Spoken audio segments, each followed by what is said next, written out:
YouTube, what it do? YouTube, Down Home News TV. I'm Dre. Good Sunday morning. So I ran across a video. It was from Jesse Waters from Fox News TV. The title of the video initially is Jesse Waters on. I love how casually the media is reporting there's a coup. A coup. I'm not sure if y'all are familiar with the slogan. I believe it was a 60s, 70s song. And the artist stated that the revolution will not be televised. Could this possibly be what he was referring to? Makes you wonder a little bit. But let's get into the video. President Biden speaking to supporters in Michigan after surveying his big boy news conference. In the meantime, watch out, Joe. You may have survived your big boy news conference, but the Democratic big guns are calculating their next move in their coup to remove you. Barack Obama and Nancy Pelosi have reportedly spoken with each other about Joe Biden and the future of his campaign. Axios reports that there's a group of, quote, very connected Democrats, mostly veterans of the Obama and Clinton administrations, who are plotting hourly to get him to withdraw quickly. Hillary Clinton is cracking jokes about how it's hard to take away Grandpa's keys while speaking to a private gathering of influential Democrats. And poor Joe can't even trust the people who work for him. His campaign staffers are leaking like crazy to the media. It is people who are actually working on the president's reelection effort who privately are saying after 2 weeks since the debate that this just isn't something that he can turn around. These aides have basically come to the conclusion of is that he does have to step aside, and that to do that, they have to convince him of the need to do that. Even the left's biggest cultural icons are kicking Joe Biden while he's down. Check out this brutal jab from Jon Stewart on Biden's debate disaster. I don't know of a job interview that you could have gone on and delivered the performance that was delivered by Joe Biden and gotten a job. And I'm not talking about the presidency. I'm talking about like cashier at Home Depot, like a job that you would not think, okay, that is the hardest job in the entire world. All right, Jesse, we've heard about the aides to Obama and Clinton. What about Obama himself? He hasn't spoken. That's purposeful. He doesn't want his fingerprints on it, but they're all over it. What does it tell you? It tells me he wants it, but he doesn't. Oh, gotta love commercials. Want to be too blunt, because that's going to force Joe to dig in even harder. I just love how casually the media is reporting there's a coup.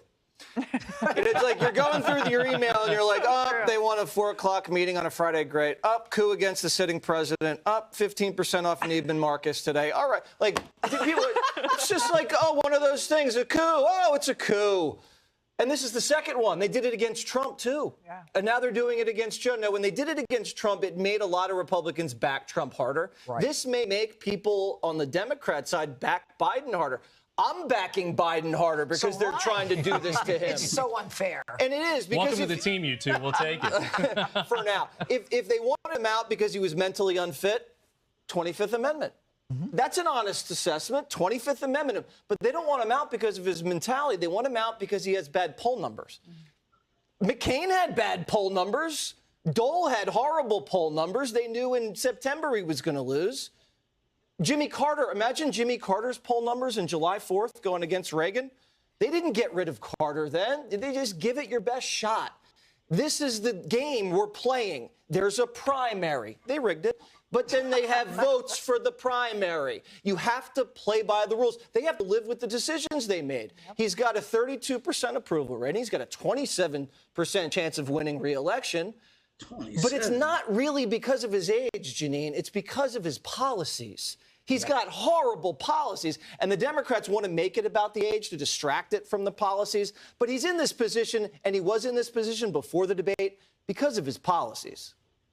You know, what about, Katie, the fact that it seemed that Obama really took to Kamala Harris when he said in 2013 she's the most beautiful attorney general in the country?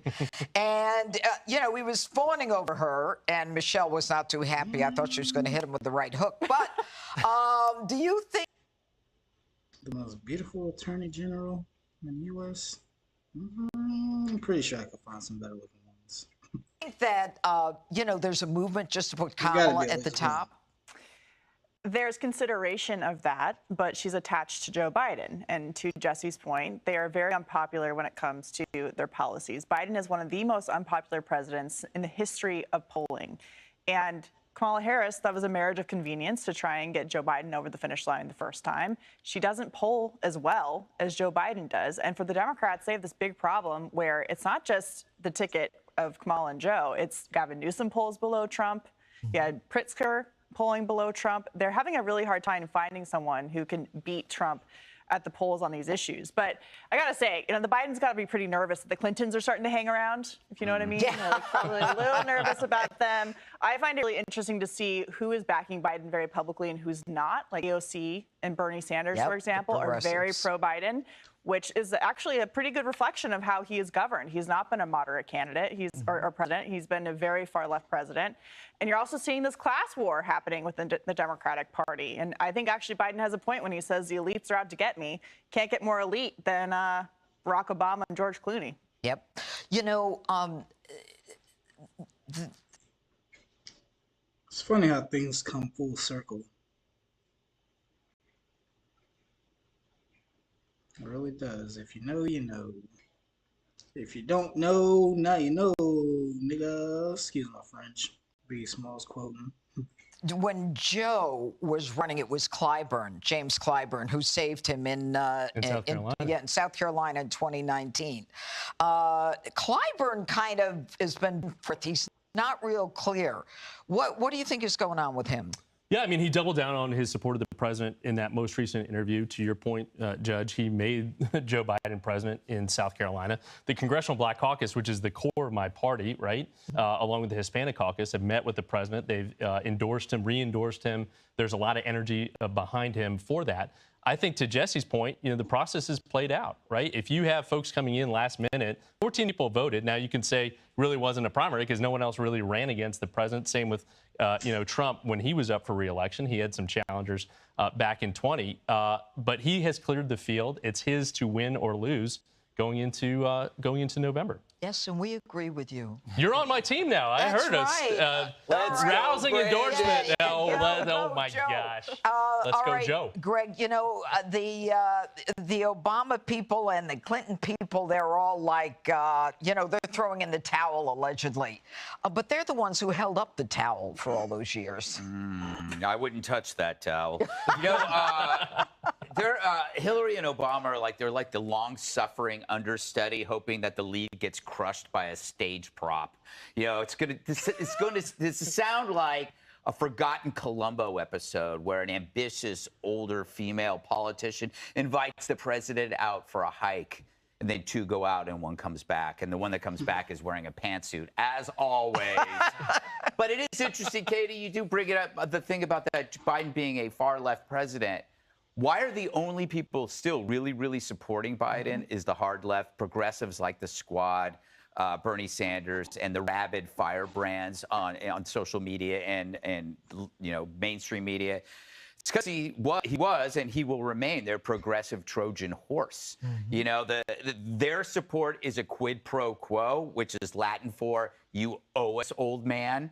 So if you're a moderate Democrat, think twice about voting for him, because you aren't electing him, you're electing them. And at this point, he won't have another term, so he will do everything they want. And this is where you got all of these horrible decisions like the climate bill and the college whatever crap that he pushed through. And the border. And the border. And inflation. And the crazy And DAs. And the crazy DAs, yeah. Yep. And the Supreme Court has said he can do whatever he wants pretty much now, too. Well, no, other than the student loan. Come on.